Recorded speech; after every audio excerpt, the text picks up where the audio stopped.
Hello, and thank you for coming. My name is Emily Smitter, and I am the president of our programming board on campus, Campus Activities Board, and the president of GRCC Cares. And this is Ariel Brown. She is a member of the Student Leadership Advisory Council and the current president of the Black Student Union.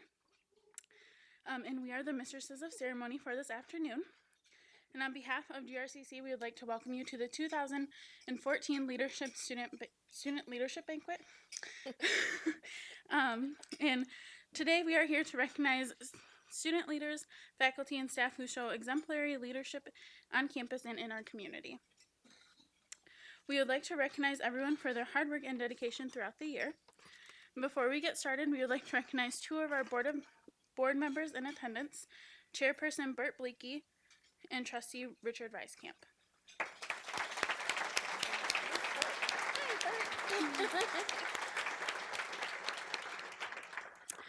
We would also like to recognize a few of our scholarship donors in attendance, Jerry and Jan Benham and Sandy Ward, right here.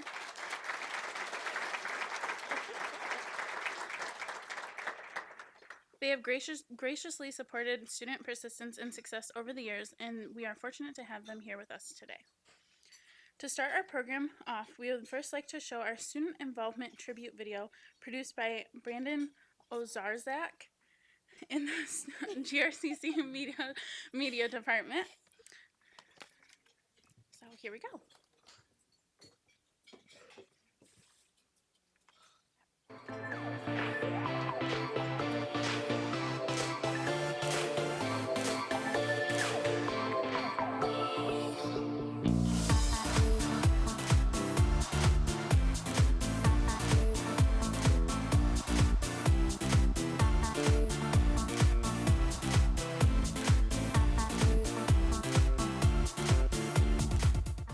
I joined Stand Out because when I first moved to Grand Rapids, I didn't know a single person here, so I decided what better way to find new people than to join an organization that pertains to my interests.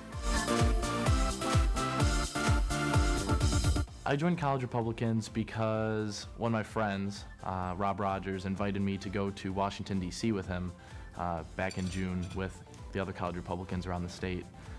So I went there, had a great time, and just from that moment onward, I've been really involved in the group.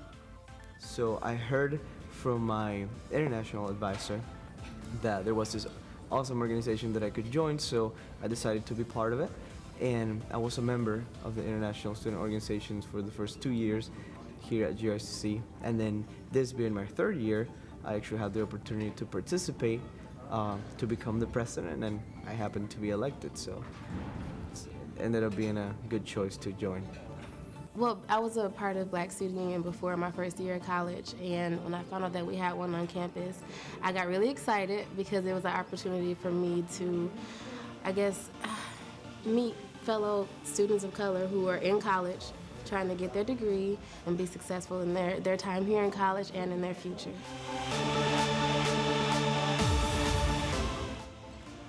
Well, a couple of years ago when I decided to get into CC, I was just looking for other communities of people, where I could have some fun, make some new friends and that kind of thing. And I actually ran into Student Game Association through a larger Smash Brothers tournament they were holding, and I've been involved with them ever since. I feel that on campus it's absolutely imperative that we have an educated student body, and I felt that that was a voice that we were missing on campus. And due to my experience and involvement with the Democratic Party, I felt that it was necessary that the College Democrats come back on campus. And so we restarted 3 years ago, and we've been a strong voice for progressive values ever since.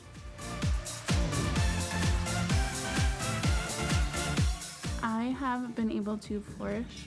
I was involved in Student Congress, and now I'm involved in CAB and GRCC Cares and many other student organizations on campus, so I've really been able to branch out and get involved and find out what I like and what I don't like, and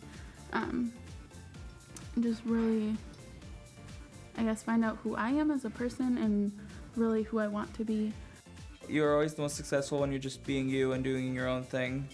And also it's helpful to throw myself into more projects doing artwork because I want to be an artist, and when you do a lot more of it, you get better faster.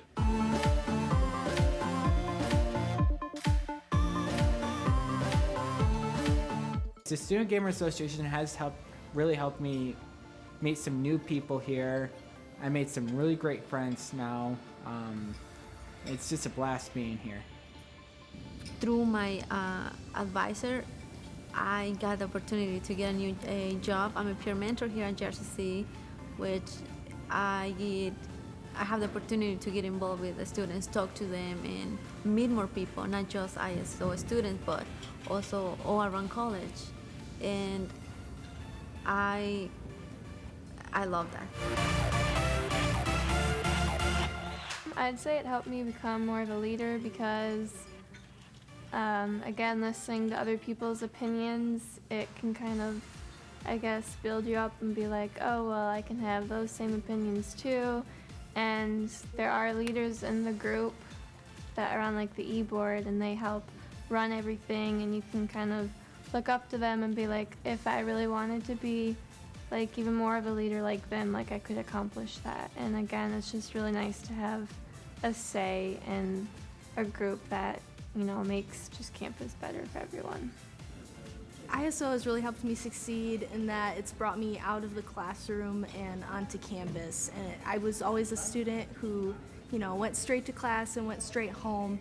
And I think that it's changed for the better because now I get to see, you know, whenever I go to school, I get to see everybody that I know. I get to walk in with a smile and get excited for things that are happening in our clubs. And I think that's the best part of my college experience so far.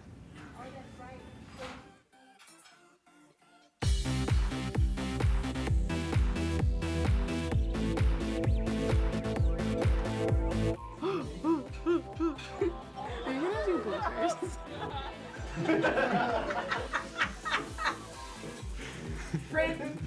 You're good. We're golden. Take that out. I'm gonna start again. Oh my gosh, I'm sorry. Okay. Oh. Thought he was rather foxy.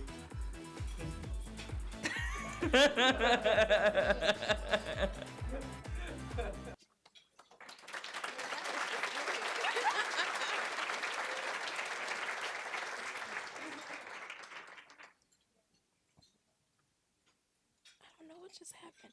Okay, hi. It is my distinct pleasure to call to the stage English faculty member Morsalata Muhammad. She is passionate about student success and lifelong learning. In the past, she has served as a club advisor and is currently working with the Alpha Beta Omega program on campus.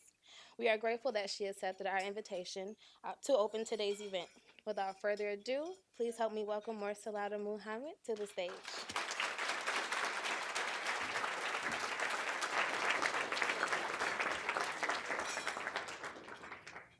Okay, so I'm going to go to the stage, but I'm not sure I'm going to stay up here the whole time. That's why I asked for a mic that I can walk around because I get a little nervous and I like to move around the place here. So, plus, I don't think you really need to stare at me and see me the whole time because right, it's what I have to say, not just looking at me. And plus, I have a better picture of me up right now anyway. So, if you want to talk to me later, you can see me on Twitter. If you can spell my name, you can see me. Well, one of the things, and I am going to come down now, so I'm going to walk around. Because I'm going to give you my talk populated by some images. It helps me kind of keep on track and keep under my time. But I am honored and grateful for this opportunity to talk to student leaders. The first thing I want to say as a student leader, what you need at some point, and a leader in general, you need a good photo. So this photo that you see up, my plan is to replace all photos that exist of me with this one. So, and this is the best photo ever because I got an award at GRCC, Salute to Women Award, and part of that, I got to go take a professional photo. And it just blew my mind. I was like, wow, yeah, let's do that to me. She was like, what do you want to look like? Like a little bit of that. So it was beautiful. So, but this photo is also up because when you meet someone, what you see isn't always what you get, right? There's other stuff behind them. But when we interact with each other, you see the person in front of you. And today, you're all here in some way, shape, or form. You've demonstrated that you have the qualities and the behavior and the decision-making strategies to be a good leader. But I want to take us back a little bit, because behind who we are today is a whole bunch of other stuff. And if my clicker is working, let's see. Yes. So here's another image of me today. This is me and my little nuclear family. My husband, Will Smith. Yeah, but this Will Smith, not that other one. And my 2 daughters. So this is who I am today, and if you meet me, this is probably as much as you'll get to see. But to make our own paths as leaders, we aren't just what you see standing in front of us. So I'm going to take it back a little bit. Not me again. So this is me before anything, right? That's what you look like as a blank slate. You look like all the wonderful things I could do. But even before me, as we go forth and make our own path as leaders, our path as leaders interact other people's paths. So this is a picture of my grandfather, who I didn't know a whole lot about, even though I knew him, I visited him, but he didn't tell me a lot about his life until he was in his early 80s. He started to talk about his life. So this is my grandfather. His name is Claude Harvard. And I learned late in life that he'd done a whole bunch of stuff. So one of the things I'm going to say is, if you have those people in your lives, you need to probe them and ask them questions so you can be a better person. One of the things I found out about my grandfather, and I'm still finding out about him, is at one point he worked for Ford Motor Company. And he was the only African-American student to ever graduate from the Ford Trade School in Detroit. And the reason he was the first one to graduate was because Ford's trade school had a rule, is that if you fought, you were kicked out. So when he went to Ford Trade School, he lied a little bit, because you're supposed to be an orphan. He had a mother. But he told them that, nah, I'm all alone, so they let him in. But they also let him in and told him that, well, we don't think you're going to last, because if you fight, we kick you out. We kick all the students out if you're involved in an altercation. So it doesn't matter if you're black or if you're white, you will be kicked out. So my grandfather said, oh, no, I will not be kicked out of this school. And he went to school, and it was very difficult because he was the only black student at that school. And he basically said it didn't make a difference what they did, because the school had something that he needed. One, students got paid at the Ford Trade School. If you got all A's, you got money. And he said within a month, he was making more money based on his grades than his mother did as a domestic servant, and that's what she was. So he said there was nothing they're going to do for him to raise his hand. And he ended up graduating. And not only did he graduate, he also was hired directly into Ford. And while he worked for Ford, he had over 26 inventions while he worked for Ford. None of which his name's on, and that's fine, because today when you work for Ford or one of these companies, as soon as you walk through the door, they hand you a sheet of paper and they say, hey, sign this. If you think of anything while you're here, it's ours. And I know that's true because I work for Ford through Kelly Services, which is a temporary service, and I got the piece of paper. Like, don't worry, I don't plan on thinking while I'm here. I'm just a working student. I'm just trying to get to the next step. But it's important to know that history, because the path that we make intersects with the paths of other people, even if you don't know those paths. So here's another person that I didn't know much about. This is my Uncle Bill. My Uncle Bill served in the military, and he was adamant about serving his country. And one of the things I learned from him is that it's okay to stand up for what you believe in, even if people around you don't agree that you should go and fight in a war or something. Your life is your choice. So that's what I learned from him. This really cool, laid-back looking guy, this is my father, who said, I will not fight in the military. He's a couple years younger than my Uncle Bill. and they were very, very different. When it was time for my father to, I think he said, go to the Korean War, he decided instead of going to the Korean War, he would go to Arizona and ride the rails. So, through both of them, I learned that, it's your life. You make these decisions, and you have to be responsible and accept those consequences for what you decide to do. And then both their ways, these two men helped me understand that what it means to be a leader really means if you have a conviction, you have to be ready to stand behind it. That's my mom. That's my mom, and she taught me everything else. So, and she's teaching me things right now. I just have to show this picture because I think she's just gorgeous. And if she were here, she would be so upset with me, but she's not. So I can show you this picture. But that's my mom. And then here's another picture. This is me and some of my brothers and sisters. I have 11 older brothers and sisters. I have one younger brother, so there are 13 of us all together. And the little cute thing in little blue, that's me. This would be my other favorite picture. But this is my mother. Let's see if I go back. This is my mother at about 20-some years old before she converted to Islam. And this is my mother after she converted to Islam. So I was actually born number 12 after my mom converted to Islam, which I'm very grateful for, because my older brothers and sisters told me horror stories about coming home one day being Christian, coming home the next day, and now you're not. I was like, I am so glad I was born after all of that. But one of the things my mom was adamant about, my mother only had a 6th grade education. She was adamant about education. And like many people in this room, your parents make decisions based on their values and their beliefs. And one of the decisions my mom made was to homeschool me. If you've been homeschooled ever, even as a threat, my daughter should raise her hand on that. Raise your hand if you've a product of homeschooling at any point. Just, come on, homeschoolers. All right, there are 4 of us, 5. And so my mom decided to homeschool me and my younger brother.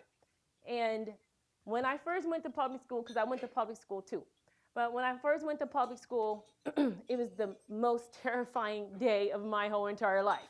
So, do you remember your first day of school? Remember your first day of school, anyone? Raise your hands. All right, keep them up if it were scary. Okay, all right. My first day of public school, I was 9 years old, and I was starting 2nd grade. You can do that math. Because at one point, our society did not acknowledge a parent's right to homeschool their children. And in the 70s, I think I was born during that time. So my mother's decision to homeschool me was not something that was honored in the city of Detroit. So when I did go to school, the public school system thought, I think we should put you in 2nd grade. They didn't ask me anything. They just put me in 2nd grade. So I went to school. I love school. If you loved school after I got over the fear of being there, raise your hand if you loved it. School, was it beautiful? Oh my gosh. What I found out was that there could be a place with a whole bunch of people like my house, but they did what they're supposed to do. They were sitting there, they were attentive, it was quiet. I love school. I cried if I missed a day of school because I knew I was gonna be trapped at home with a lot of people just doing all kinds of stuff, bouncing off the walls. So I love school. So one of the things I learned, most of the things I learned about being a leader to put things in action were during school or trying to get to school or become educated. And one of those things was fear. So one of the things that I learned is that leaders are afraid. If you are a leader and you're never afraid, I'm not sure I want to follow you. Because it's important to be afraid, but you still do what you have to do. So one of the things my mom told me is that it's okay to be afraid. You should be afraid, and you should do things afraid. And she'd say things like, do you not think Jesus was afraid? Do you not think Martin Luther King was ever afraid? but they did what they had to do anyway. So that's why I have, what does this have to do with butter knives? You're asking? All right. So clap your hands one time if you've ever been sent home from school, suspended, or expelled for any reason. Clap one time. I have to clap two for that. And I was a great student. I got sent home from school for 3 days because I brought a butter knife to school. It's a weapon, people. Right? But the reason I had a butter knife is this was 5th grade. 5th grade, and then when I had to walk to school by myself, it was the most terrifying time in my life. And one of the things that I realized that people didn't talk about, at least where I lived, is that when you walk to school, when girls walk to school, it's a very dangerous thing if you live in a dangerous community. So when I had to walk to school by myself, I took the butter knife because I guess I was just going to smooth the heck out of somebody if they jumped out. Smooth you. But the principal, when they found the butter knife in my locker, I got called down to the principal, and she asked me a lot of questions, like, am I angry at someone at school? I'm like, no. I'm like, actually, I don't bring it for school. I bring it for the walk to school. Hence, it's in my locker, safely waiting for me until I have to walk the next time if I have to walk to school by myself. And she was not hearing me. I couldn't articulate to her at that point in time exactly what I was afraid of because I didn't know. All I knew is that I was afraid if I missed my 2 friends who were walking to school. So I got sent home for 3 days because I was a really good student. And I never caused problems. So I only got 3 days, and she told me that. When I got home, I told my mother while I was home, I said, because I brought a butter knife. I have to walk to school by myself. And they found it, and they said, I have to come home. My mother never blinked. She didn't blink an eye. But from that day forward, I never walked to school by myself again for the rest of that school year. The next year, I don't know how she did it, but she enrolled me into a private school. If you went to a private school, clap your hands, ever. All right, I am a product of education. I'm homeschool, public school, now I'm in a private school. I don't know how she did that, but I got to go to Sister Clara Muhammad School for 2 years. I went for 6th grade, and I went for 9th grade. If you're not catching on to my educational history here, just quick, right? 9 years old, I started 2nd grade. I went to Sister Clara Muhammad School 2 years in a row, 6th grade, 9th grade. This is part why I don't like math. There's too many holes in it for me. So in 6th grade, I've always been a good student, but I've never been impressive in myself because I was always 2 years older than everybody else. So I figure I should be smarter than you because I'm older than you. Not that that makes any sense, but I was a kid. That's how I thought. But at the end of 6th grade, I was such a good student, and I had won so many awards that I decided I need to advocate for myself. Clap your hands 2 times if you've ever advocated for yourself. Okay. What I learned is, before you can advocate for someone else as a leader, you have to learn how to advocate for yourself. You can do it, but it's not the same until you experience advocating for yourself. You can bring more to advocating for other people. So at the end of the school year, I went to Brother Ebby, because I had a crush on him, so it wasn't that hard. I went to Brother Ebby and I said, hey, do you know I'm 13? It's like, thank God for the fact that I'm really skinny and you can't really tell. Nobody knew I was older than everyone else. So he said no. I said, well, I want to know what I need to do so I can be put into my correct grade, because you know I'm a good student. And he did what he had to do. They gave me a bunch of tests. The summer went by, came back, and I came back to school as a 9th grader.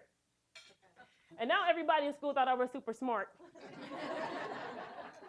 And I didn't feel a need to correct them on that either. It was like, okay, yes, I'm really, really smart. But you have to learn how to advocate for yourself. You can't advocate for other people until you advocate for yourself first. You can't do it with all that you are until you can do it for yourself, is what I learned. Sister Clara Muhammad School only went up to the 9th grade, so then I had to go back to public school. So yeah, I'm a little bit afraid once again, because I just left this nice, orderly place with uniforms. I love uniforms. Uniforms are great. I did not have to wake up in the morning and think about anything. I knew what I was going to wear, ugly as it may be. I knew so I can focus on other things. So I'm an advocate for uniforms. For me, it fit my learning style.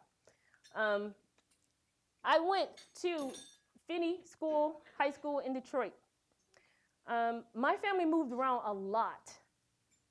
Being on the poor side of the economic situation, and my mom being a single parent for the most part with 13 kids, she had some things to work on, and we moved around a lot.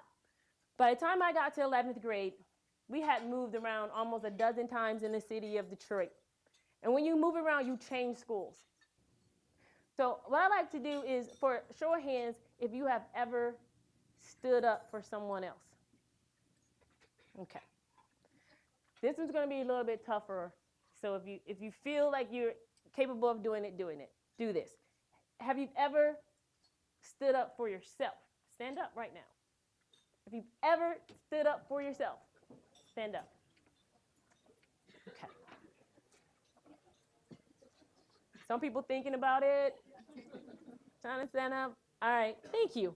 What I want you to do is pay attention to, you can have a seat. What I want you to pay attention to is the amount of energy it takes to raise your hand if you've ever stood up for someone, and the amount of energy it takes to stand up actually for yourself. It takes a little bit more. When I was in 11th grade and we moved yet again, this is the time I had to stand up for myself to my mom, just like the hardest person to stand up to. And I told my mom, I cannot switch schools anymore. I can't do it. If I switch schools again, I'm not going to graduate. It's not going to happen. So I don't care where we move. I will stay at this school. And she said, okay. And we moved. And at one point between 11th and 12th grade, I had to catch 3 different city buses to get to school. But I said, if I switch schools, I will not graduate. And I had to stand up for myself. And I graduated. Not at the super duper top of the class, but I graduated. And I had an incredible plan for graduation. I was going to go move to New York and become the principal dancer, of course, for Alvin Ailey Dance Theater. And my counselor said to me, that's a great plan. Why don't you fill out these college applications just in case? I was like, okay, fine. I'll do that. I filled out 2 college applications. She said, hey, they're still accepting people. Why don't you fill them out? I filled it out. And my grandfather told me that he thought that was a good idea too. So I'm like, okay. Since I really didn't have any money at 18 to go to New York, I decided, all right, I got accepted to both those places, which was, I think it's Alma College and Oakland University. And I went to Oakland University. And in my sophomore year, Alvin Ailey came to Detroit, and they held auditions. When I went to Oakland University, I was a dance major, of course. And I said, okay, here's my chance. I'm going to go and audition. They accepted me. I was like, yes. All you people who said I shouldn't go are crazy and you're wrong. So my grandfather told me, if you drop out of college and you go to New York and you take this offer, I will disown you. I don't know you. Don't ask me for anything. And he was serious. He was the only person I knew with some money, right? He was the only person I thought, the only person. So I decided I had to think long and hard. So leaders have to be reflective, and we have to ask ourselves tough questions. And when my grandfather gave me that ultimatum, I had to stop and think, why do I want to be a dancer? Because I enjoy dancing. And he said something to me. He's like, a dancer's career is like an athlete's career. What if you hurt something? And then what are you going to do? I'm not going to hurt anything, right? Because that's what we think, we're invincible. But then I thought about that. What if? And I realized that I like dancing. I like being on stage and being the dancer. I didn't want to do anything else. If I got hurt, I don't want to choreograph people. I don't want to see other people doing stuff that I wanted to do. That's how into that one thing I was. So I decided I probably should stay in school because I don't want to teach little kids. Don't want to help anybody else be a dancer. I just want to be a dancer. So that was a real important moment for me to say, hey, in this world that you're thinking about, that you want to go in and be a leader, because being a principal dancer is a leader. Can you do anything else in that world? No, I could not. So I stayed in school. Aren't you glad? That's why I'm here today, right? So leaders have to take risks. This is my last picture. They have to take risk. They have to advocate for themselves. They have to know not only your history, but other people's history. And know that the path that you make, it is yours, but it's also based on the paths that other people have made. This last picture is up here because I always wanted to see what my head looked like bald. And I told my kids, and for the longest, like, I just want to see it. I just want to see what that's like. And people were like, no, you don't want to do that. And I did it. And my daughter's here, and they woke up that morning. They screamed a little bit. But you know, you make a decision. You have to be prepared for the consequences. You need that experience. I needed the experience of a bald head. And what I learned was it was great. Except for you should never do it in December. No, never, ever in December, because I felt like I had 7, 8, 9 senses. Like when I'm like, wow, I feel everything. But you have to be prepared as leaders to stand behind, ask yourself the tough questions. And if you want to be a leader in a certain space, an area, can you do more? That's what I had to think about when I was in, can I do more than dance? Because some of these leaders have to be followers. And I just like to leave you with this. I'm looking for my clue that I'm near over my time. And I also like to thank the committee for taking my poem because I dance in other ways. I dance as a teacher, I dance as a writer. So I will leave this poem with you. It's called Leaders Like Me. Leaders like me walk to college, get dropped off at college, ride the bus, financial aid, and first generations to college. Leaders like me look like you, love like you, work like you, cry like you, make mistakes and apologize like you, raise the stakes like you, ask questions like you, create results, products, and futures like you, turn ideas and causes into actions like you, get lost and found like you. Leaders like me shop in their neighborhoods, walk their neighborhoods, connect neighborhoods, respect neighborhoods, lead themselves first, others second, follow, listen, and learn with capital letters. Turn the other cheek, teach others to turn the other cheek, know when it's time to stop turning cheeks. Leaders like me walk to graduation, get dropped off to graduation, ride the bus, financial aid, and first generations to graduations, make our own paths before, during, and after graduation. Thank you.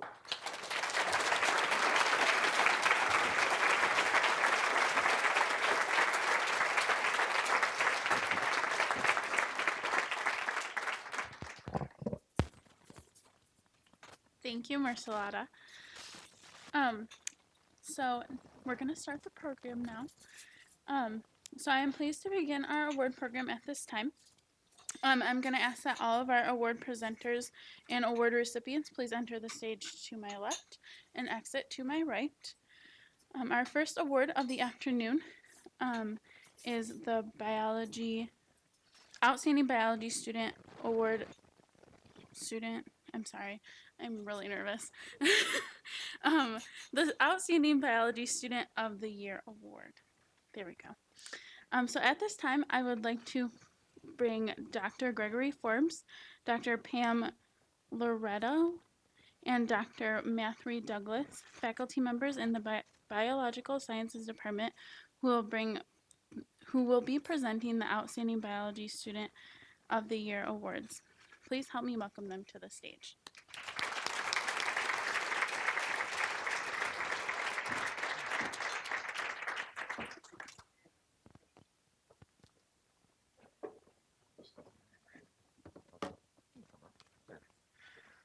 First of all, I'd like to say that, Marcelata, I have not voluntarily removed the hair from my head. I had no choice in the matter. I'm a little offended that you would do that voluntarily. I've done everything I can to try and preserve mine. But thank you for that wonderful presentation. And thank you for joining us today to help celebrate our outstanding biology students this year. In the biological sciences, we are very, very lucky to have a whole bunch of dedicated students that are high achievers, overachievers, and it's a pleasure to go into our classes and see the students we have. So it becomes a very, very difficult challenge each year to try and figure out which single individual should receive the Outstanding Biology Student of the Year award. And sometimes we just can't do that. You can't arrive at one. I wish we could give 20 or 30 of them, but then this event would be a very, very long event. So this year, we decided that we can't really split hairs. We have two candidates that are absolutely stellar in their own rights. And so this year, we took the easy way out. We decided to present to two individuals. And I have the opportunity today to introduce Simeon Coney. Where'd you go? Right here. There you go. Thank you. Who is not only an outstanding student, not only an outstanding person, but he's also an outstanding story. During his childhood, Simeon, or Cy, faced many, many challenges. Some of those were financial, some were medical, some were personal, and some were a result of being in an educational system or systems that didn't quite understand his unique requirements that he required to achieve. He tells me that he always wanted to be a scientist, even from a very early age. In fact, to best describe that, I have a quick quote he shared with me here. It says, "For as long," and this is his, "for as long as I can remember, I have been intensely fascinated and insatiably curious about the natural world, the immensity of the universe, the incomprehensible deepness of time, and the staggering complexity of life." And that was from his 4th grade yearbook. Okay? I lied a little bit about that. But however, his less than stellar performance in his first endeavor in school and during his K-12 education made him realize that he thought, or at least he thought he realized, that he wouldn't be able to succeed in college, that maybe his lifelong goal of becoming a scientist really wasn't achievable, wasn't something that he was able to accomplish. So when he left high school, he began his work career without even attempting college. And he recognized several years into his work career that this was it, that if I didn't do something differently, this is my life for the rest of my life. But he thought that he didn't have the skill set, he didn't have the academic prowess, he didn't have the intellect to succeed, and so he continued in a bunch of dead-end jobs. Until eventually, upon arriving at his 30th birthday, he recognized no doors are going to open for me unless I kick those doors down. And so with the support of his sisters and the support of his girlfriend, he decided this is it. I'm going to go back into student mode. I'm 30 years old, and it's time to do it. If I'm going to do it, I'm going to do it now. And he did it incredibly well and is doing it incredibly well. To date, his cumulative grade point average with very difficult, challenging courses is 4.0.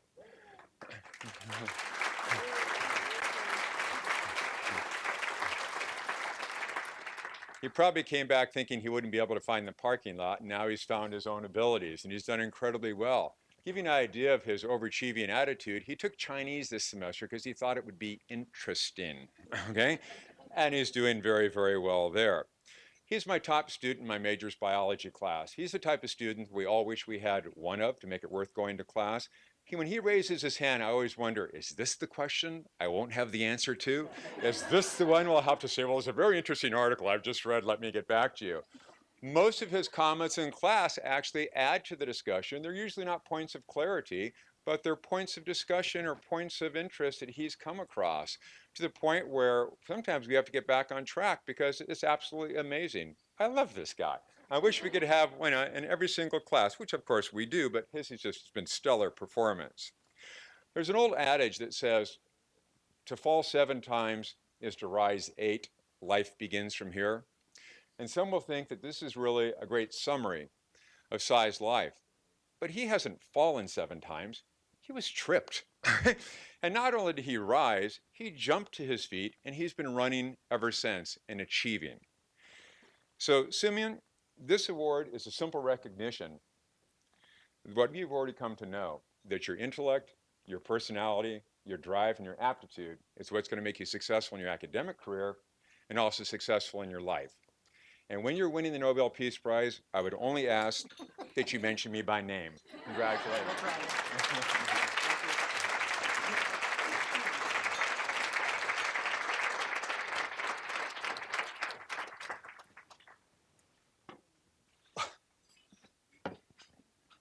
My name is Dr. Matt, and I teach zoology.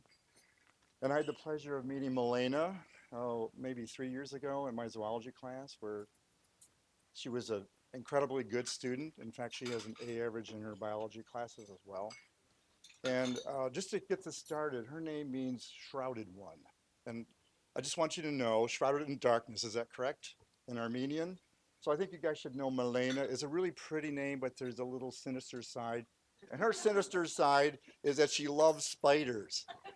And so, she's got one on right now as a pendant. And all I can tell you is that she is an amazing woman. She's the biggest thing I've ever seen in a small package. She told me once that she was 5 feet 1/4 inch. So nobody says that. They say 5 feet, but that 1/4 inch must be really important, and that's the standout part of her. So she is president of our biodiversity club. She's increased our membership to 20-some people. She organizes all these extracurricular activities like cleaning up the river. She works at the zoo taking care of animals. She works at GRCC as a lab assistant. She just does all these extracurricular things that are just really amazing. So she loves spiders. And last year I had her in my biology 206 class at Pierce Cedar Creek Institute. And she did this amazing spider report for all these students, these little kids there, showing them how they build webs and that sort of thing. So I thought, she's got to apply for this Pierce Cedar Creek grant, which accounts for like $7,000. And she did, and she was one of the winners. So this summer, she's going to be looking at spiders, orb weaver spiders, and she's going to determine whether the predaceous ones are more likely to have dwarf males or if they're going to more likely have gigantic females because there's a huge sexual dimorphism in them. She is interested in that. So she's also the only woman I've ever met at 5 foot 1/4 inch to really be interested in spiders. And you know, women and spiders are very rare people. So there's no way she can't succeed. So last summer we went to Africa, Tanzania, and she's kind of a world traveler. She's been to Morocco, France, Germany, Portugal. She's been all over the place. She speaks Swahili and French. So every time she sees me, she says "badai," which means get lost in Swahili. Doesn't quite mean that, it means goodbye. But she's just really an amazing person, and she's a really excellent researcher. And as you probably know, being a researcher takes a lot of skills that aren't reflected in books or tests. You have to know the right questions to ask. You have to, be on your feet all the time because nobody's there with the answers for you. It's like you're in the woods. It's like Milena, shrouded in darkness. You have nowhere to go. So I'm just really proud of her. I know she's going to do great things for herself and represent GRCC to the ultimate. I think she could get into any school she wants to after this, and that was my promise, that she could go on for a PhD, which is what she wants to do. So these are the kind of students we have at GRCC, and I just want you to know that both Sim and Milena were very deserving of these awards, and we're both really proud of them, and I'm just really happy to be here with them. So here you go, Milena.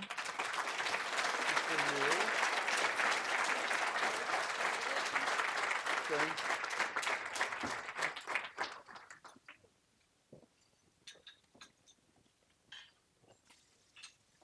Hello. Next, we would like to ask Professor and Music Department Head, Dr. Kevin Dobrev, to come to the stage to present the Academic Achievement Awards in Music.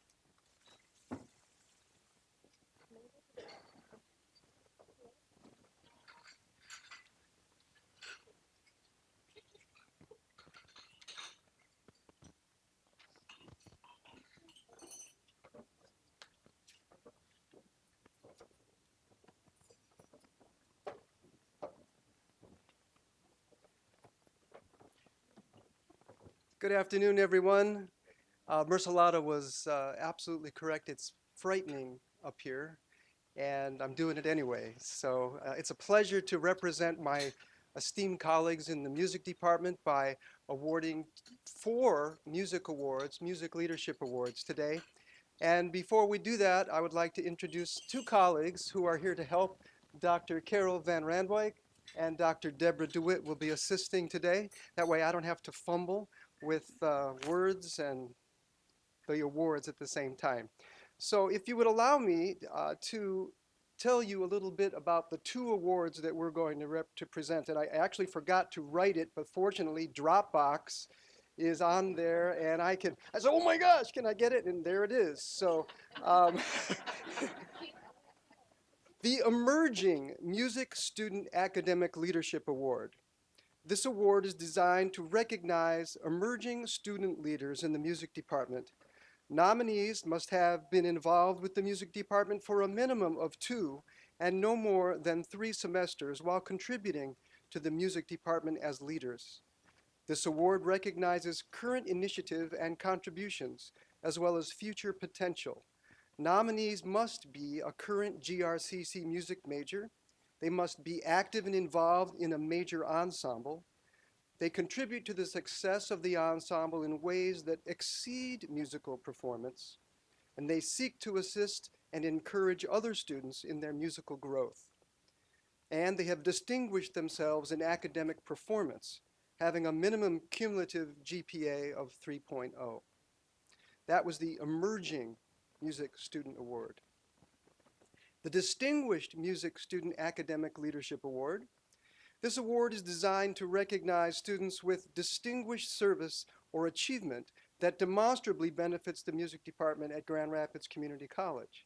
Such distinguished service should be a pattern of exemplary service over the student's years at Grand Rapids Community College and exceed the normal duties of any positions he or she may hold, for example, above and beyond the call of duty. Nominees should have at least 4 semesters or more of participation in a major ensemble. However, recording technology majors could meet this requirement with no less than 2 semesters.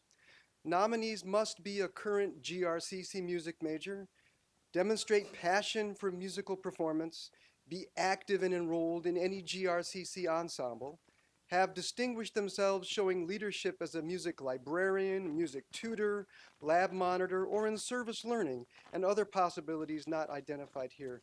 They must demonstrate intellectual curiosity and scholarship in the fields of music theory and musicology, and they have distinguished themselves in academic performance by having a minimum cumulative GPA of 3.0. Today it's my pleasure to tell you about the award winners. For the Emerging Music Student Awards, our first award winner is Avalon Klutz Jones. Avalon is a first-year student majoring in music, but at this time she is leaving her options open for a career path decision. Avalon is a quiet leader by example, often working behind the scenes and remaining subdued in the classroom. Avalon came to GRCC with exceptional skills and experience as a vocalist performer in the pop and gospel genres. However, she has thoroughly embraced the traditional bel canto vocal technique and was nominated to perform on the Winter Student Honor Recital. Avalon's extensive experience grew out of the aural tradition, and because of that, she struggled at first in the pre-college level piano and theory, but soon began to excel quickly. She has taken on a leadership role in all of her music classes and is well respected by her peers and faculty alike. She demonstrates a refreshing humility for one who is so talented. Dr. Steve Barton praises Avalon in his comments regarding her leadership and dependability in the college choir. The music faculty will continue to watch the development of Avalon as she works to distinguish herself in the second year of music major studies. Avalon Klutz Jones.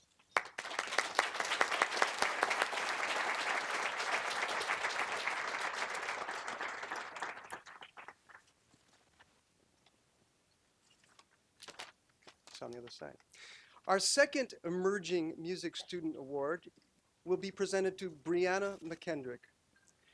Brianna Mckendrick is a first-year music major focusing on music education. Brianna's primary instrument is violin, and she came to GRCC with glowing references from both her high school orchestral conductor and her private violin instructor, Delana Jensen. Not surprisingly, Brianna also demonstrates an excellent knowledge and technique on her alto saxophone. This dual performance ability places Brianna in the minority of music education majors who maintain mastery in more than one family of instruments. Brianna is a determined and organized student with a tenacious drive to learn, skills to lead, aptitude to succeed, and a personality that easily enhances teamwork. She is diligent, She is a diligent student who always prepares for her classes, willingly assumes additional responsibilities for the benefit of group or class, and sees the project to a successful end. The music faculty trusts her judgment and abilities to handle various situations. Brianna was elected by her peers to serve as co-chair of the Musical Moods Steering Committee. In that role, she assumed responsibility for advertising, sales, and promotion of this year's Musical Moods performance. I should mention that I have tickets with me today if you are interested in purchasing them for either the Thursday or Friday night, April 17th or 18th performance. One ticket will provide admission for both nights. Pardon me. Brianna Mckendrick is well liked and respected by her peers and teachers, as well as the young children she works with in various capacities. She is motivated and inspires her peers to perform at a higher level. The music faculty look to Brianna as a model for future music educators, equipped with the necessary skills, enthusiasm, and love of music and young people. We have high expectations for Brianna and will continue to observe her development as she works to distinguish herself in the second year of music major studies. Brianna Mckendrick.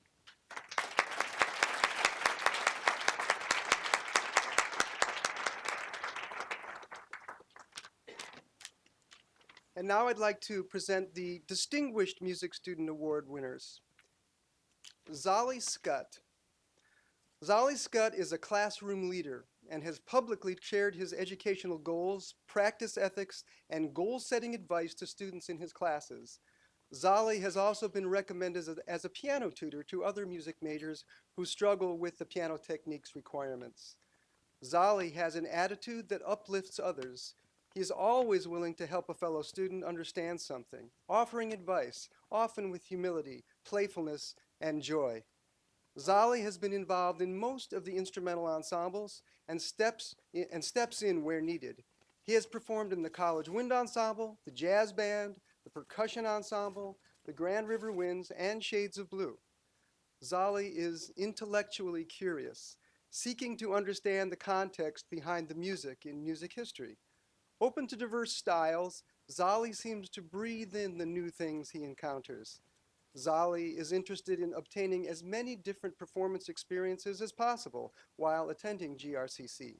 He's taking full advantage of his time here and realizes that the playing opportunities at a senior institution will not offer the many and varied playing experiences that were available to him at GRCC. Zolly has discovered that humor is one of his strengths. He works hard to always keep it light. His humor is infectious and always in good taste. Other students respond to this and enjoy working with him. Zolly's 3.7 grade point demonstrates that he is not just a player.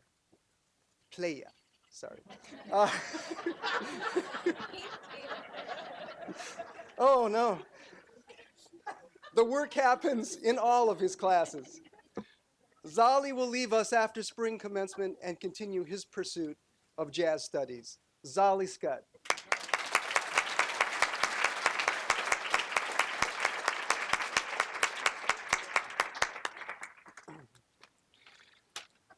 Is that going to be recorded? Okay. Okay.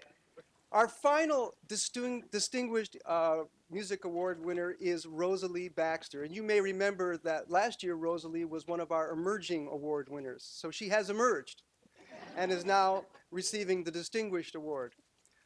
Rosalie Baxter is conscientious, studious, and a pleasure to have in class. She is unafraid to ask questions and always works toward understanding concepts at a deeper level. She is friendly and helpful to others in class. As a wife and mother of 3 teenagers, she has developed excellent skills in time management. She maintains a very positive attitude toward others and towards her studies, even when being stretched in several directions at once. Her persistence towards excellence is truly admirable. Rosalie serves as a stabilizing force in the music department, often taking younger students under her wing and guiding them toward a level of maturity they may not have been attainable without this peer-to-peer interaction. As a tutor, Rosalie exhibits remarkable patience and insight when working with students whose learning styles are quite non-traditional. As a pre-music therapy major, Rosalie has already demonstrated the innate qualities and intuition that is so highly regarded by the leaders in this field. When Rosalie transfers to Western Michigan University to complete the requirements for the baccalaureate degree in music therapy, we have every reason to believe that she will assume the mantle of leadership that has distinguished herself at Grand Rapids Community College. Rosalie Baxter.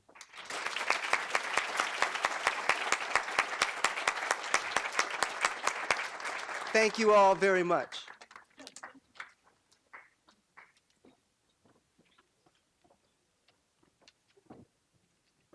It is my pleasure to announce our next presenter, faculty member Dr. Robert Hendershot, who will deliver the Social Sciences Award.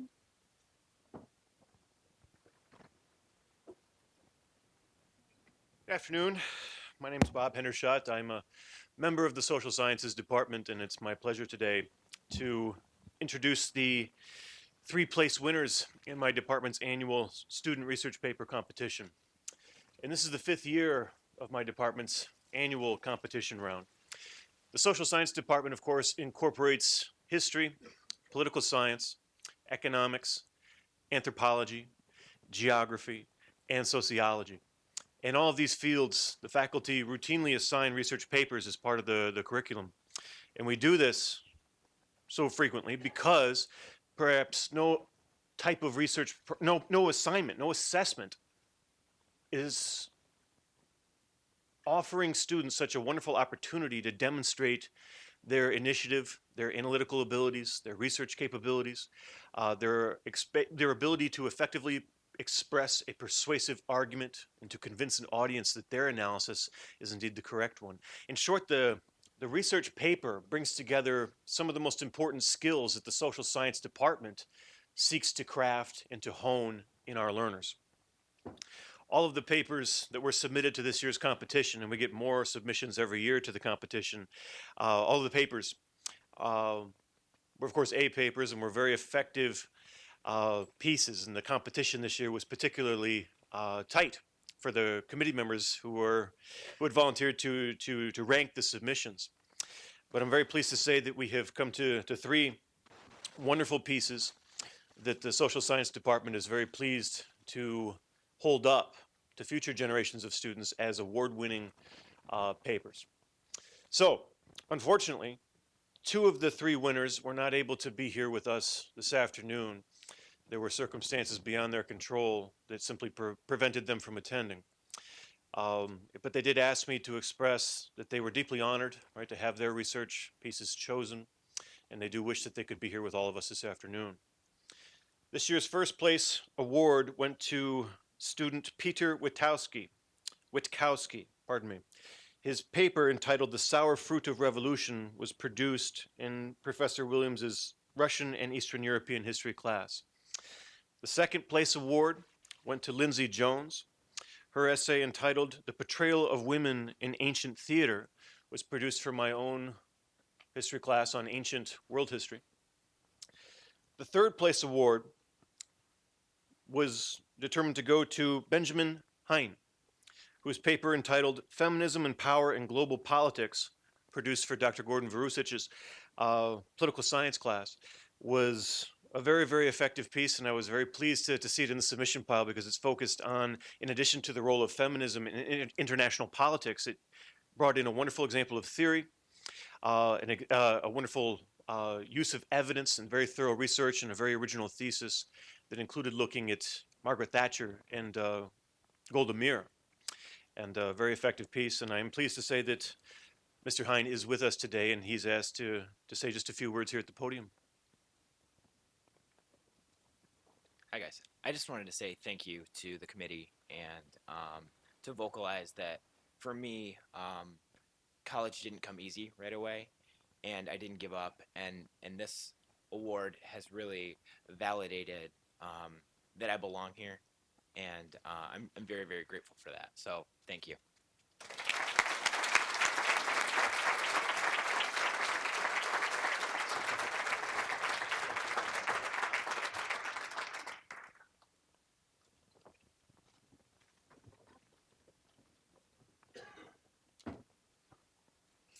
I would now like to introduce Jenny Klutz, the Assistant Athletic Director and one of the greatest teachers ever, to present the athletic awards.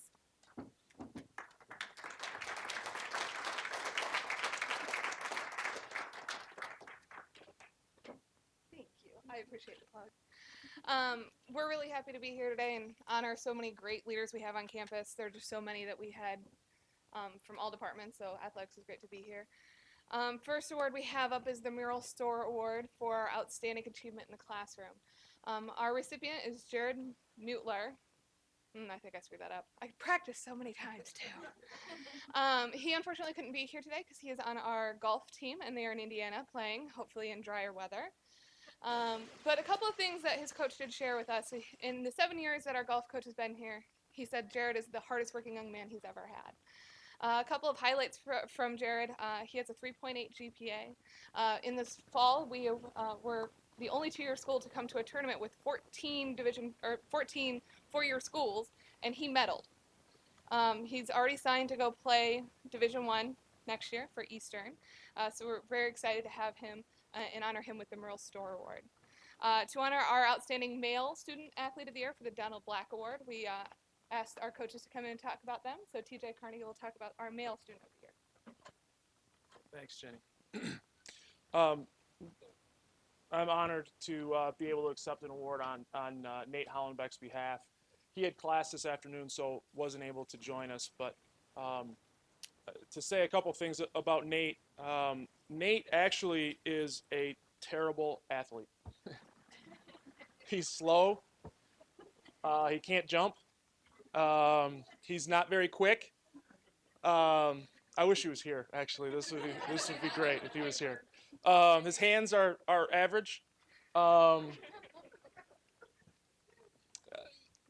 thing about Nate was he was the hardest working person, without a doubt, in our program. He was the first one there. He was the last one to leave. He played hurt. He played sick. He would communicate with his teammates. He led by example, but he also led by being an extremely hard worker. And I think a lot of times that's something that gets overlooked, that to be a leader, you also have to be the person willing to do things that other people don't want to do, the dirty work, the rebounding, in terms of basketball, it's the rebounding, it's setting the screens, it's diving on the floor for a loose ball, it's making sure you make a good inbound pass, it's making your free throws. It's the things that aren't sexy in the game of basketball, but they really need to be done. And Nate did those for us for 2 years.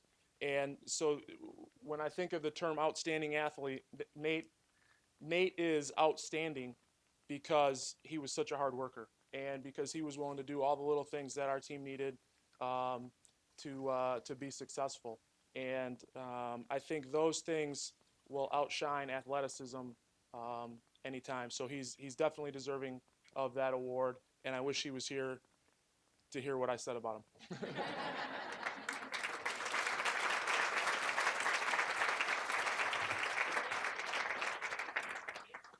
I'm sure we'll have that recorded so he can see it. I'll make sure it makes the announcement. For the female Donald Black Award, we'll have her coach come up and Tracy Little for the female athlete of the year. Thank you for all being here today.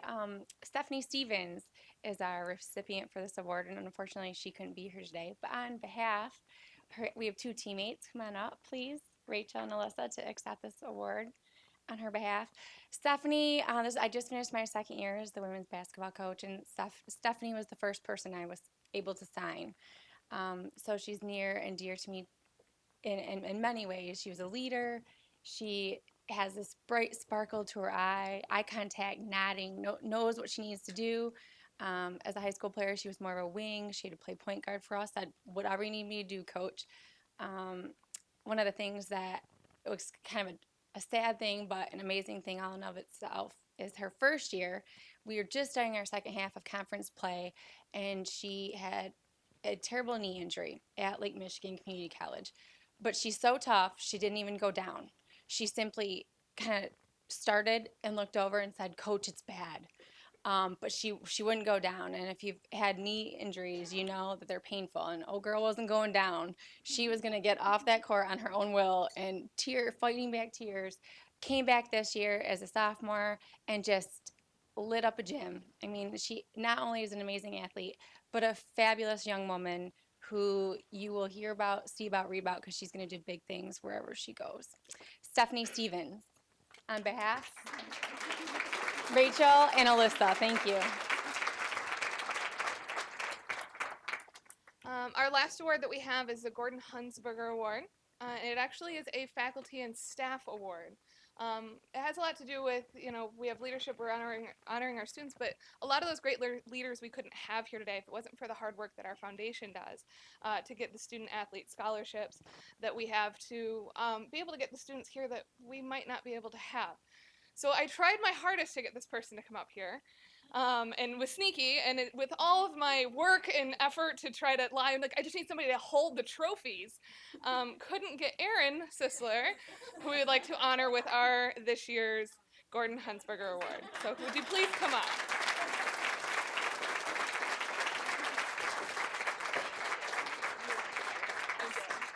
A couple of things of why she gets this is not just all of her work that she does in the foundation to help our department, but she goes above and beyond and actually comes and helps work our events.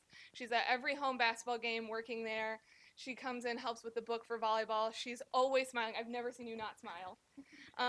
So she brightens up the field house for us and helps us with anything and every little thing that we task her with, so we greatly appreciate it. Thank you. Thank you.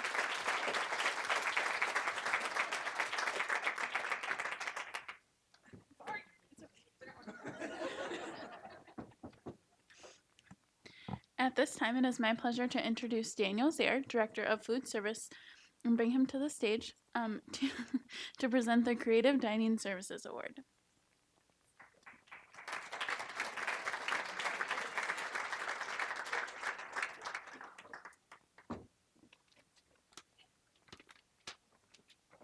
Good afternoon. Each year, my staff and I have the privilege of working with an outstanding group of student employees. As one of the largest employers of students on campus, campus dining is very selective in whom we hire. The students must be able to handle stress, multiple responsibilities, varying hours, and possess excellent customer service skills. And that's after they go through an extensive interview process. Although it may seem simple to pick out a recipient for this award each year, it becomes more and more difficult due to the caliber of students we employ and the students who return to us year after year. My staff and I came to the conclusion that this specific employee stood out above the rest for multiple reasons, and therefore was our #1 choice for 2014.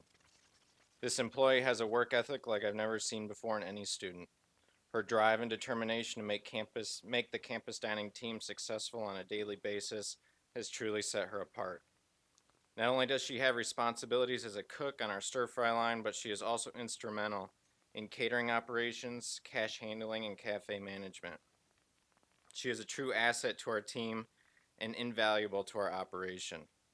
Covering extra shifts, working late hours, going above and beyond her daily responsibilities, and doing it all with a smile and a willing attitude is simply who she is. Becky Peterson is a student employee that every other student employee should strive to model themselves after. There is no doubt in my mind that Becky will succeed at anything she puts her mind to. Currently, Becky is enrolled at the Secchi Institute for Culinary Education and has an immense amount of natural talent. I'm certain that she will go far in whatever career path she decides to pursue in the culinary world. Leadership expert John Maxwell says that leadership is the ability to influence. Becky definitely possesses the ability to positively influence many people, whether she knows it or not. Help me in congratulating the 2014 recipient of the Creative Dining Scholarship, Mrs. Becky Peterson. Miss Becky Peterson.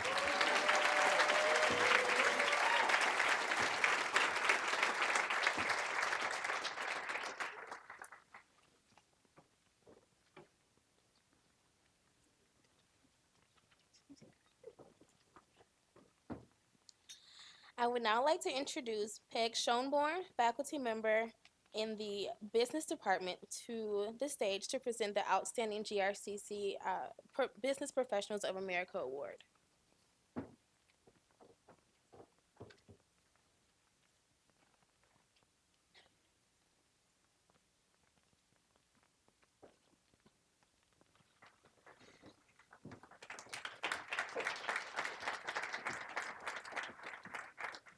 Good afternoon. Today I have with me 3 outstanding business students that I have the privilege to work with over the course of the last 2 to 3 academic years. And I serve as the chapter advisor for the student business organization known as BPA, or Business Professionals of America. And over the last 3 years, we've had over 50 GRCC students participate in our business chapter. This past year, I spent quite a bit of time tracking what's happening with the students that have participated in the chapter and what our students who are currently enrolled in the chapter plan to do. I was pleasantly, I wouldn't say surprised, but excited, might be a better word to describe it, to learn that 26% of the students who had been involved in our Business Professionals of America chapter in the first 2 academic years have transferred to a 4-year institution. In addition, 80% of the students who've participated in our chapter have earned an associate's degree or will earn an associate's degree in just a few weeks here at Grand Rapids Community College. Along with participation in Business Professionals of America at a competitive level, there's also an opportunity to earn scholarship money. And to date, we've had $75,000 worth of scholarship money awarded to Grand Rapids Community College students, which has helped our students move on to 4-year institutions and continue their education. At this year's competition, I traveled in February with a student group of 20 to Davenport University for the state business competition. And we competed in over 25 events and took 14 state titles. 10 of our students, yes, round of applause. 10 of our national qualifiers will move on with myself and my colleague Beth Talsma to the national conference, which will be hosted the first week of May in Indianapolis, Indiana. And we look for really exciting outcomes at that event as well. I would like to acknowledge some of the individuals and entities here on campus that have allowed us to continue with our Business Professionals of America chapter over the last 3 years.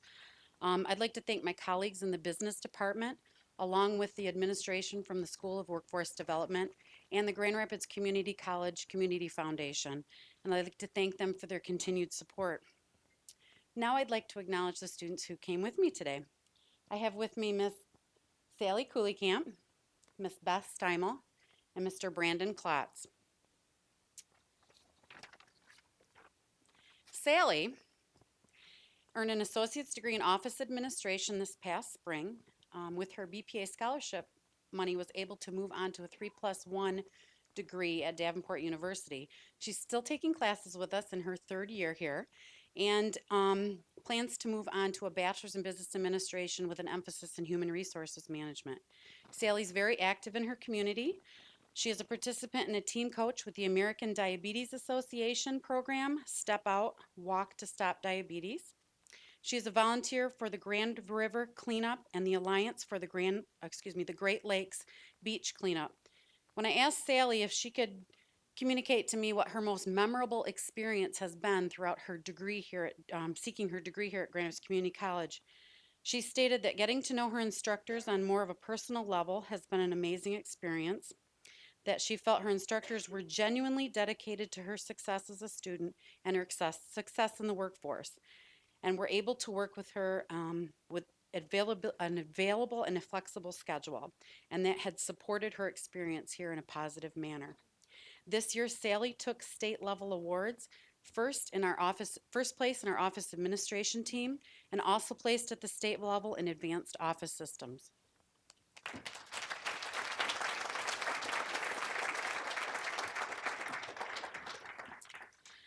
Miss Beth Steimel. Beth has also earned an associate's degree in office administration, graduating in the top 5% in the 2013 academic year with Delta Phi Alpha honors. Currently, she is working toward a bachelor's degree in business administration. Along with her help there was also with her BPA scholarship money, and is pursuing a degree with an emphasis in human resource management. She currently works full-time as an executive assistant for the president and various VPs of a Grand Rapids sign supply company. When I asked her what her 2 big takeaways from her BPA involvement were, she stated that the sense of camaraderie she was able to build with her teammates and her involvement in our GRCC chapter has been amazing. and also the sense of accomplishment she felt and the pride that she felt when doing well in her events.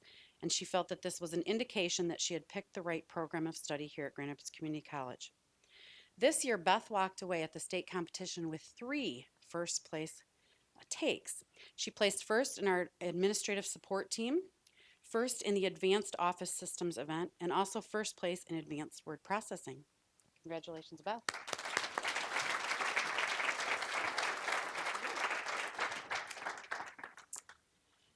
Mr. Brandon Klutz. Brandon is a first-year student here at Grand Rapids Community College, and he sure is a go-getter. I met Brandon probably second month into the semester this fall, and he is one of the most creative and genuine students I've ever had the privilege to work with. This year at our BPA competition, he competed in a wide variety of events.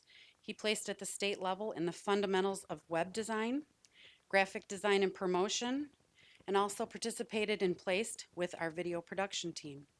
He is a graduate of Caledonia High School, is here with us at Grand Rapids Community College, working toward transfer credits that he plans to take with him to the University of Michigan to work on a baccalaureate degree in design.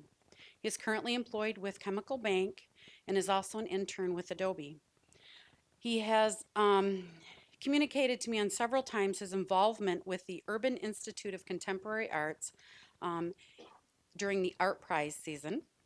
And when I asked him about his biggest takeaway with BPA, he said that he really enjoyed the opportunity to meet motivated and like-minded students.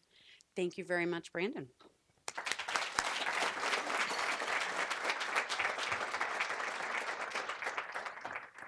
And one last student I would like to acknowledge who was not able to be with us today, Mr. Corwin Tobias. Corwin serves as our BPA chapter president this year. He took state titles in both the video production team with Brandon and also in our entrepreneurial event.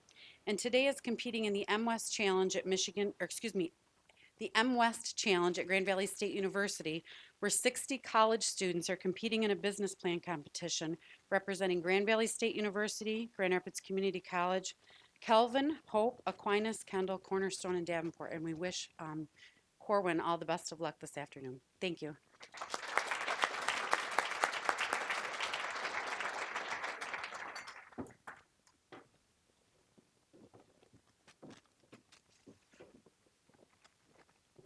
It is my pleasure to introduce Sarah Dorr, Director of Student Life and Conduct. Sarah will present the nominees for the Jerry Benham Award for Staff and Faculty.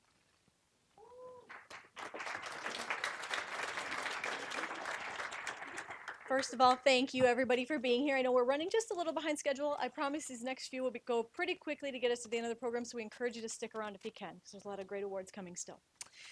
In regards to the Jerry Benham Award, it's an annual award that we give to a staff or a faculty member who is actively supporting student involvement and student development and acts as a mentor or role model for student leadership development. These award nominees are advocates for students, encouraging them to express and act upon their own thoughts and ideas. Will the following staff and faculty members please come to the stage to receive your certificate of nomination? Jennifer Ackerman Haywood, I'm not sure if she's here today. There she is. Marie Burns, Anna Maria Clark, I'm not sure if Marie heard me, Marie Burns is in there too. There she is. Stacy Deaver, and Gretchen Robinson.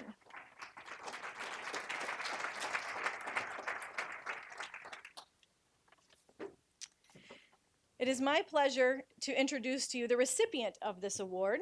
This individual was recognized for starting a partnership with the Cook Library Scholars Program, which has now provided volunteer opportunities for GRCC students to do weekly tutoring with elementary and middle school students.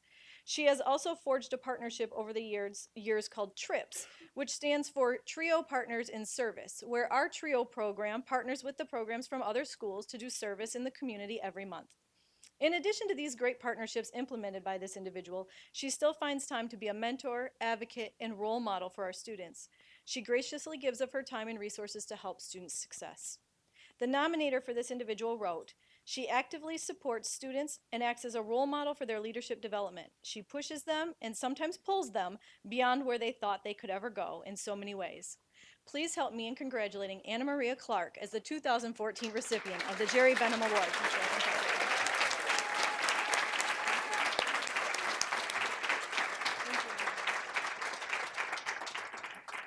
before we move into these next couple, students, you're going to be coming up for these nominees. There's a lot of you for these next few awards. We're going to encourage you to come in front of the stage, please, instead of on the stage. And we'll encourage the audience to hold your applause until we acknowledge all nominees together. Thank you.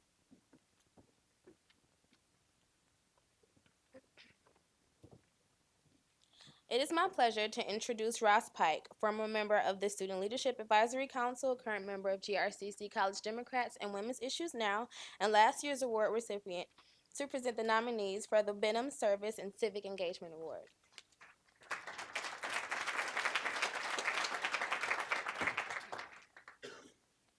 The Benham Service and Civic Engagement Award is presented to a current student at Grand Rapids Community College who has been actively involved and has shown leadership in service and civic engagement activities. This student must have a minimum cumulative GPA of 2.5 or higher. Will the following students please come forward to the stage to receive their certificate of nomination? Roblyn Anders Sturck, Ariel Brown, Nicholas Bush, Yolanda Cruz Algren, doesn't say come forward, guys, Manuel Diaz, Ronald Roddy Gilbert, Jonathan Jackson, DeAndre Jones, Reginald Miles, London Nathan, Scott Parker, Brian Bryce Whitsett, Jolene Shue, Emily Smitter, and Ross Pike. Yeah.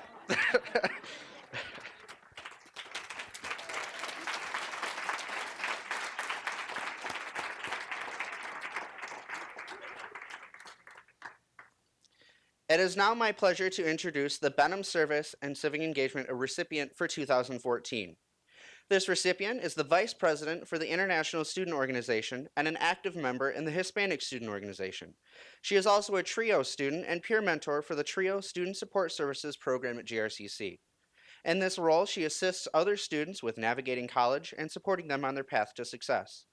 The individual also spends a good portion of her time recruiting new students to the TRIO program. She was a selected student for the My Cup program at Michigan Tech last summer, which included taking classes there and working with faculty on a research project. In her role as vice president, she has helped with the 2014 Latino Youth Conference and was involved with the planning of the Global Experience Festival at GRCC with the help of other ISO and HSO students. This recipient always has a smile for everyone, as one nominator stated. I wish I could have make a clone of this person and always keep a copy of her around campus. We would be lucky to always have a kind and generous leader such as this recipient, always reaching out to our students. Please help me in congratulating Yolanda Cruz Algren as the 2014 Benham Service and Civic Engagement Award recipient.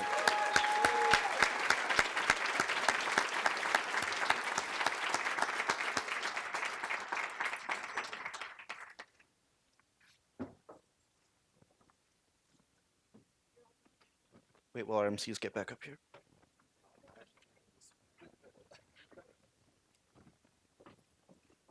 Okay.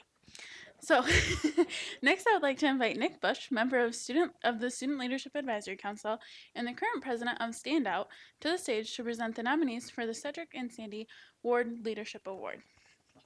All right. Hello, everyone. All right, the Cedric and Sandy Ward Leadership Award is presented to a current GRCC student who demonstrates leadership skills throughout the community and or college and must have a minimum cumulative GPA of 2.5 or higher. Will the following students please come to the stage to receive their certificate of nomination? Tyler Anderson, Trayvon Garrett, Claire Kalenda, Micah Rupert, Josh Visser, Ariel Brown, Caitlin Gears, Ross Pike, Jonathan Thompson, Brian Whitsett, Ashley Fox, Rebecca Grayson, Christopher Powers, and Kate Tremblay. Help me in congratulating the nominees.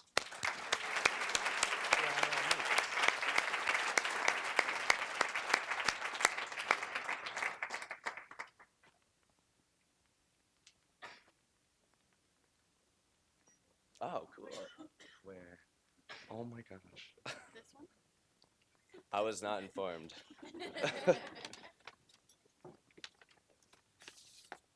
All right. This individual currently serves as the president of the Black Student Union, the communications director for Women's Issues Now and College Democrats, and is a member of both the Student Leadership Advisory Council and Progressive Student Alliance. To highlight a few of her accomplishments within these roles as president of BSU, the individual implemented a discussion series between BSU members and GRCC faculty in order to provide a safe forum for important matters such as minority education and career success, campus support, and the impact of race on the educational experience. As communications director of Women's Issues Now, she assisted with the planning of the Women in Leadership Summit. One of the nominators for the individual wrote, "She demonstrates high levels of alertness, intelligence, and the capacity to adapt to unplanned priority changes that so often occur. I truly believe that the sky is the limit for her, and she truly has the skill set and knowledge base necessary to serve as an effective leader in our national and global community." Please help me in congratulating Ariel Brown as the 2014 Cedric and Sandy Ward Leadership Award. Oh, Ari. It's all grown up. Where do I put it? Just do it. Yep.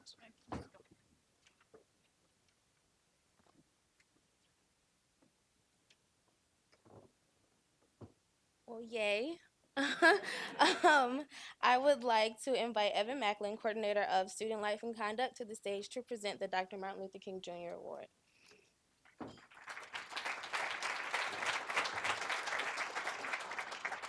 Hello, everyone. The Martin Luther King Jr. Award is presented to a current student at Grand Rapids Community College who exemplifies the spirit of Martin Luther King Jr. through community involvement and campus service, seeking to bring change and to promote the philosophy of Dr. Martin Luther King Jr. Will the following students please come to the stage to receive their certificate of nomination?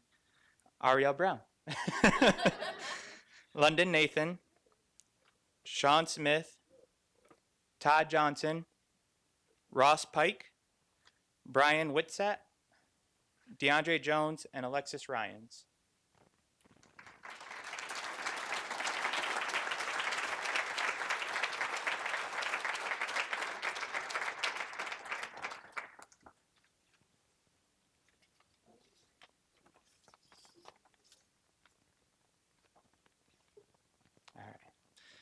Alrighty, so it is now my pleasure to introduce the Dr. Martin Luther King Jr. Award recipient for 2014. This individual is an active member in the Alpha Beta Omega World Leader Society program on campus. He participated in an internship with Community Rebuilders, which led to a paid position as a consumer engagement specialist, and he volunteers in a variety of ways through his church and the Guiding Life Mission program. The nominator for this individual indicated that the student is not only committed to personal success, but also the success of others. The individual consistently speaks on issues related to social justice and has committed himself to using his career as a means of securing equality and empowerment for others. The nominator concluded with, "I have no doubt that he will be an even greater agent of change as he leaves academia and enters the world of criminal justice." In this student's essay, the individual wrote, "During my time of reflection, I realized I needed to go back to school to achieve my goal of becoming an addictions counselor. I wanted to impact my community, and because of my struggles, I knew I could help others. I am inspired by the images of people of the past like Dr. Martin Luther King Jr., Milo Brown, and other social activists. There is one special person who really impacted my life to further my goals in education, my father. He encouraged me to be persistent about achieving what I want out of life." The individual goes on to say, "The achievements that are of value and quality must be earned with some planning, thinking, and hard work." Without further ado, please help me in congratulating Todd Johnson as the 2014 Dr. Martin Luther King Jr. Award recipient.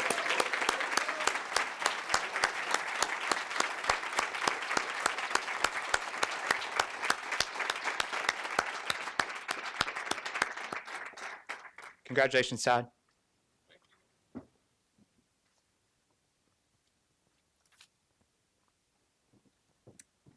Next, it is my pleasure to bring Lindsay Jones, current manager of finance and purchasing to the of the Campus Activities Board, to the stage to present the last award for the afternoon, the Brian Cloak Campus Involvement Award.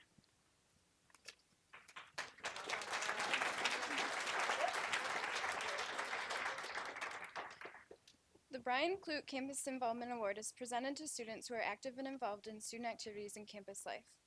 These students have established a cross-college interest in campus life and community service and have been helpful in promoting the overall college experience through outstanding citizenship.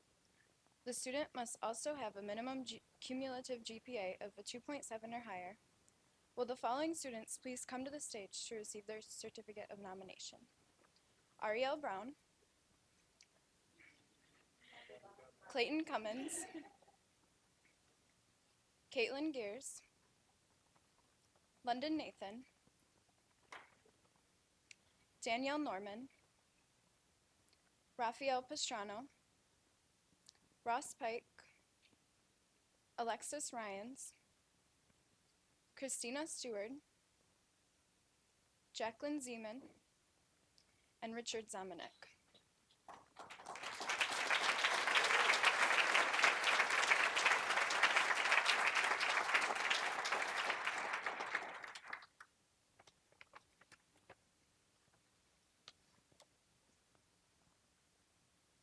It is now my pleasure to introduce the Brian Klutz Award recipient for 2014. This recipient has led the International Student Organization as president this year. This person's outgoing and friendly personality are welcoming to new students and visitors.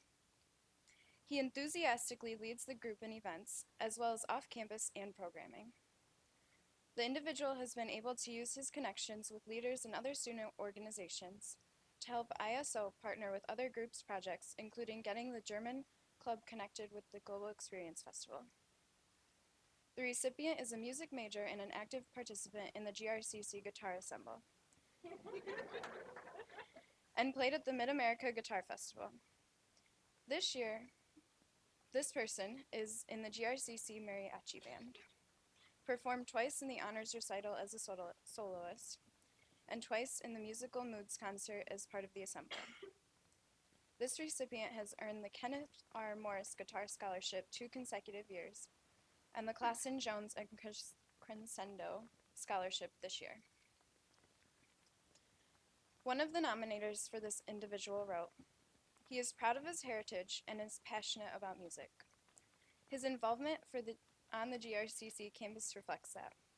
He has been a charismatic leader of the ISO, especially welcoming new international students on campus with his warm and supportive attitude. His positive energy is an asset to everyone at the college. Please help me in congratulating Rafael Pastrano as the 2014 Brian Klutz Award recipient."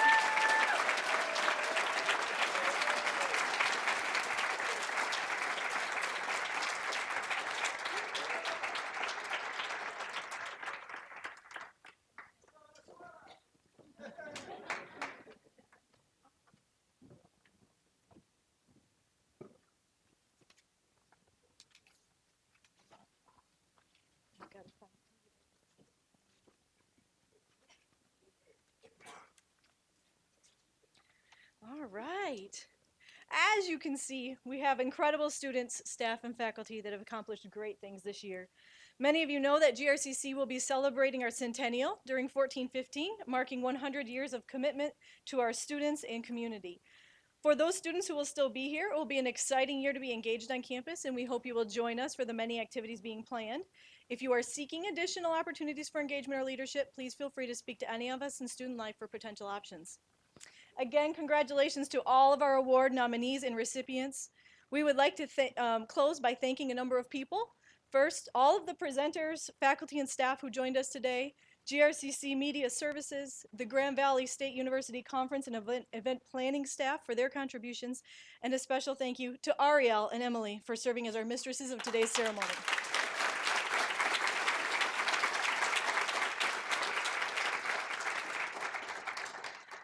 Finally, I would like to thank the faculty and staff who give of their personal time to serve as advisors for our clubs and organizations. And to the student life staff for all that they do to support all of these groups. And Evan for all of his leadership in creating today's banquet. We appreciate the commitment of everyone involved in supporting and developing our student leaders. Those students who just won those last 4 or 5 awards, if you could stick around for just a minute afterwards, we'd like to take a photo of you as well. So we'd like you to join us up here in a minute. Thank you all for joining us this afternoon and celebrating the wonderful year we've had. I hope you all have a great weekend. Thank you.